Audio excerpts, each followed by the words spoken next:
Can you reverse type 2 diabetes? Well, let's talk about that in this video. Let's go.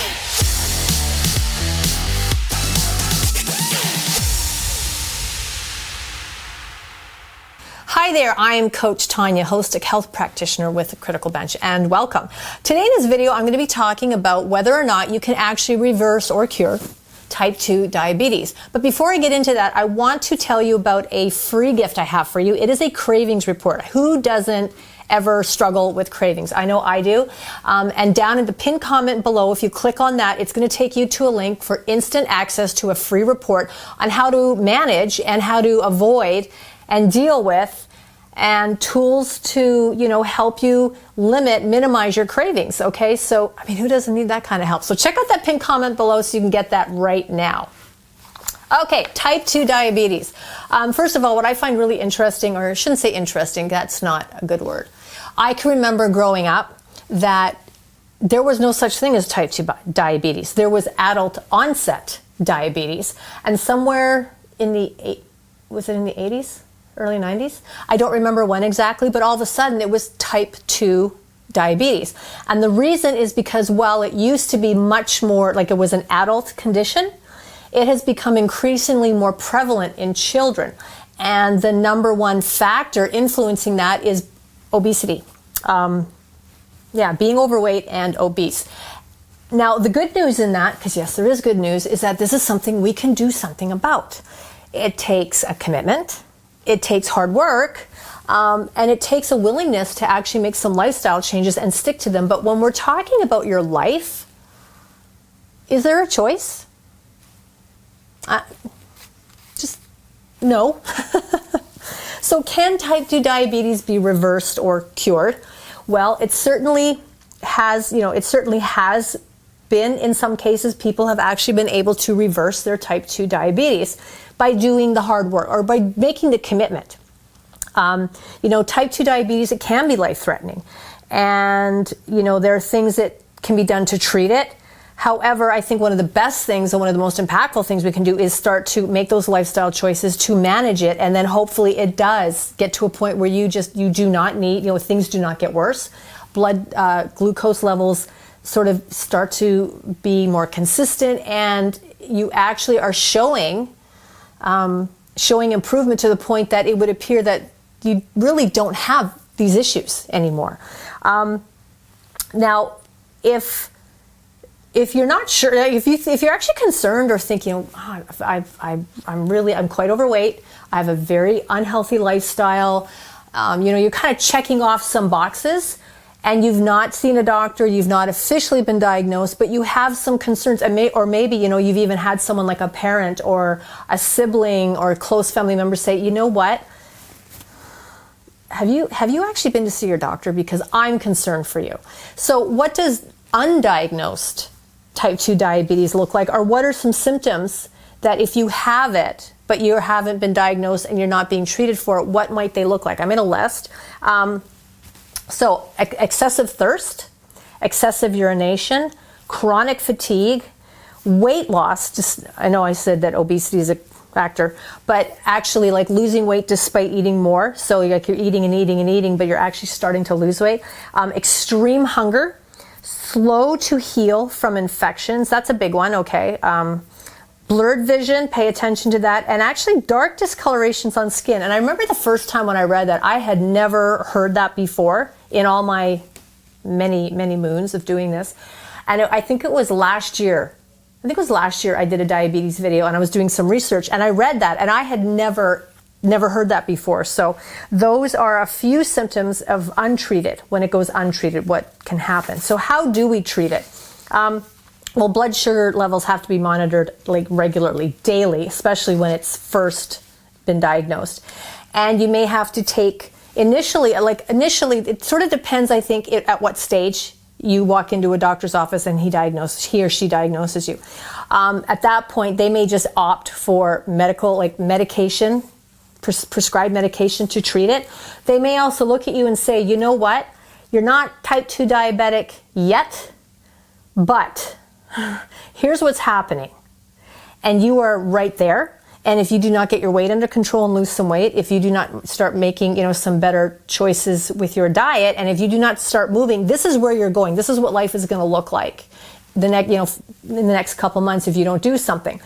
If you hear that, please go home and make those changes, because things are a lot easier to manage and look a lot better if you're able to catch this and make those lifestyle choices before, as opposed to after.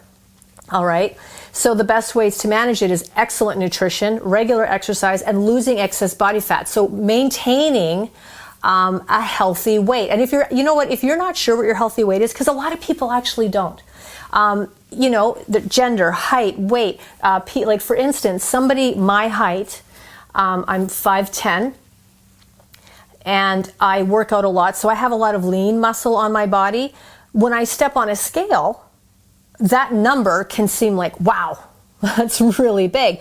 But actually, when you take into account a lot of other factors, the fact that I carry more lean mass than fat mass, that number's a very healthy number for me. So if you are not sure what is the healthy weight for you, don't necessarily just rely on Google. Get a physical done. Go in and see your doctor. They're going to take your blood pressure. They're going to take your weight. They're going to do a lot of things, and they're going to take in a lot of other factors that a scale cannot and will not, to actually say, okay, for your height, for your age, for your activity level, here's a healthy weight range for you. And it's not like you have to stay at one number, like you have to be 144 every day for the rest of your life. If you're between 140 and 150, these are healthy weight. This is a healthy weight range for you. So knowing that is a very powerful tool in helping you to manage your type 2 diabetes and work with your diet and exercise to get yourself in that range and stay in that range. By scientific standards, the research done, one of the biggest influences on type 2 diabetes is losing weight. It is has the single biggest impact, okay? So where do you start? You start with your doctor. You got to start with your doctor, okay? There's a big discussion that has to happen there, and a lot of things to talk about, depending where you're at. Do you have a lot of weight to lose, or is it actually not? You're one of those cases that it's not necessarily the weight, it's something else that's driving this.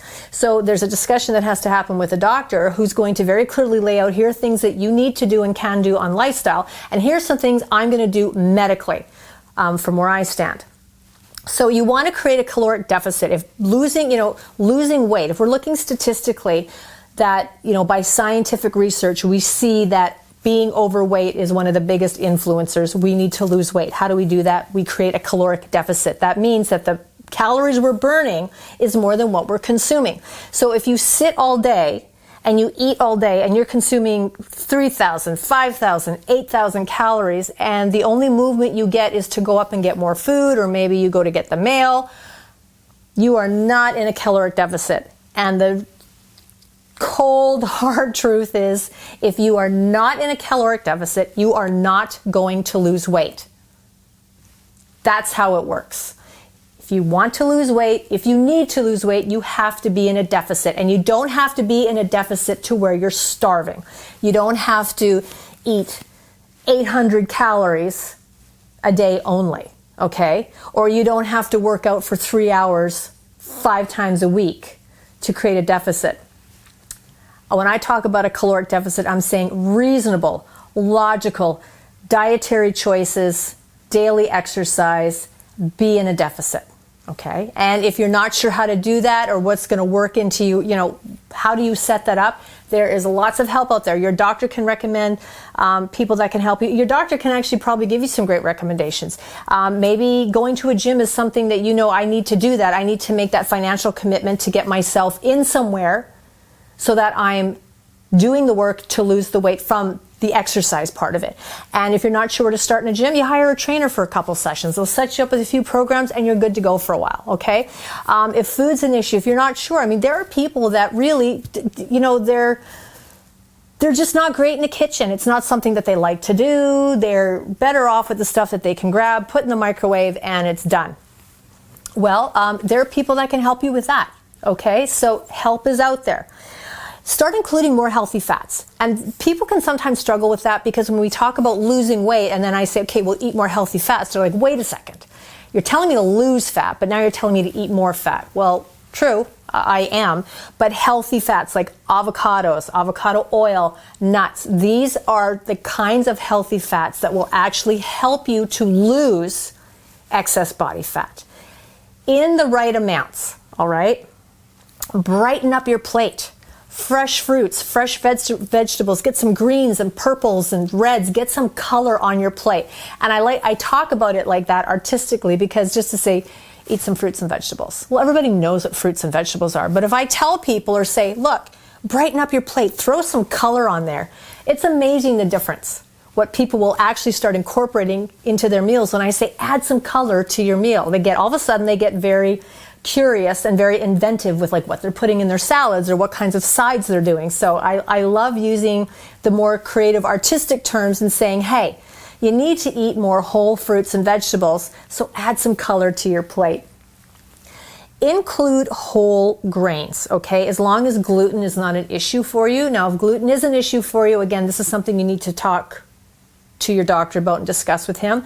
But if gluten isn't an issue, include those whole grains, very high in fiber, and again, a source of some healthy fats.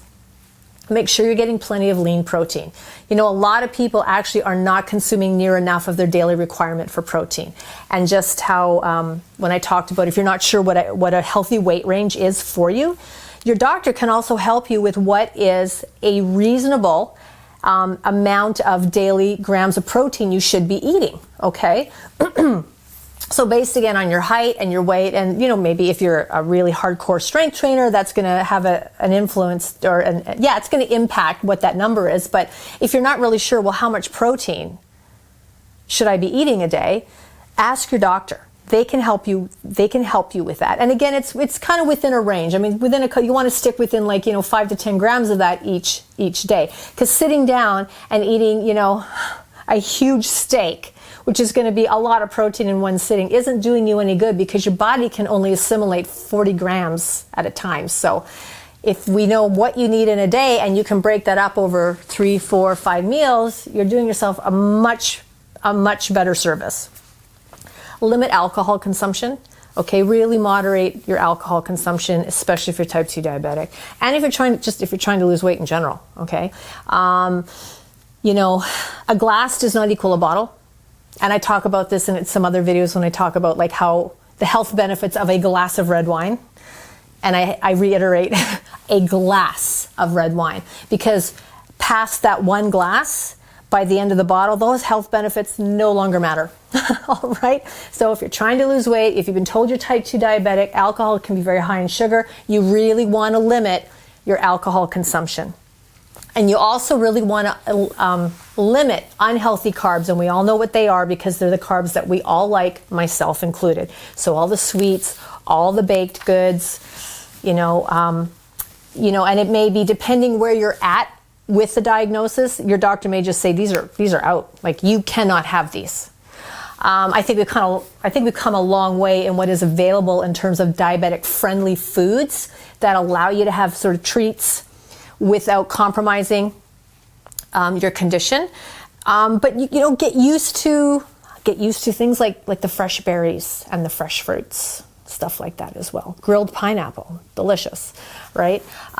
Again, keeping in mind what falls within a reasonable range for your blood glucose levels, and that's why testing it every day. So you might decide, well, had a great dinner, you had some chicken breasts, some skinless, boneless chicken breasts, you had a lovely salad, you had maybe a side of Brussels sprouts with that, and then you did decide to have some grilled tropical fruits, and then your blood glucose levels were a little bit high the next day. So maybe you had too much of the fruits, or maybe that fruit is just not an option right now, or maybe you just want to make sure you only have that once in a while. So it's, you really have to, you have to be very aware, you have to be diligent, and you have to become a real priority to yourself. You have to become a massive priority in looking after yourself and managing this and monitoring it and keeping yourself healthy and safe and well. This is not necessarily a technical treatment option, but it's one that I'm adding here, and that is finding an accountability person. One of the best ways to achieve success is to tell somebody or a lot of people what you're doing and what result you're wanting to get. And sometimes, especially with something like a type 2 diabetes or, wanting to lose weight, these can become issues or sensitive topics that we don't want to share because we feel embarrassed, we feel ashamed. How did this happen? I don't think I can do this. And you certainly don't want anybody looking over your shoulder all of the time, policing you and, giving you a smack on the hand because you fell off the wagon, or your blood glucose was a little high the next day because you had a piece of cheesecake or something. I'm just talking about somebody that cares about you. Somebody that cares about you, that isn't going to judge you, but also wants to see you get better, also wants to see you healthy, also wants to see you enjoy the fullest, most vibrant life possible. So that person that will be like, hey, how is it going? Yeah, or if you're out for dinner with them and you're having a glass of wine, and just the fact that they're there with you, you're more likely to stick to the one glass of wine than if they weren't there. So an accountability person is not a form of punishment. It's not a form of policing. It's not some sort of military patrol that you're under. It's having somebody on your team who knows what's going on, who knows what you're trying to achieve, and who is cheering for you all the time and isn't afraid to call you out and say, that's probably not the best choice for you right now, right? Right? Didn't you say your blood glucose was high yesterday? Don't you have a doctor's appointment tomorrow? Come on. Those are the people you need. Those are the people you need. Okay, so can you reverse type 2 diabetes? It's definitely possible, but it takes a huge commitment on your part to live a much healthier lifestyle and stick with it, okay? I mentioned some things in the video today that can help you. Really think long and hard about that accountability person, because I really think accountability partners are keys to our success. Before I go, though, I want to make sure that you check that pinned comment below for that free cravings report. That's a fantastic tool to help you manage cravings. I'm Coach Tonya with Criticalbench. Thank you for watching. Make sure you give the video a thumbs up, and don't forget to click the subscribe button and that little notification bell. That way you'll never miss any of our fantastic video content. Take care, everybody. Have a great day.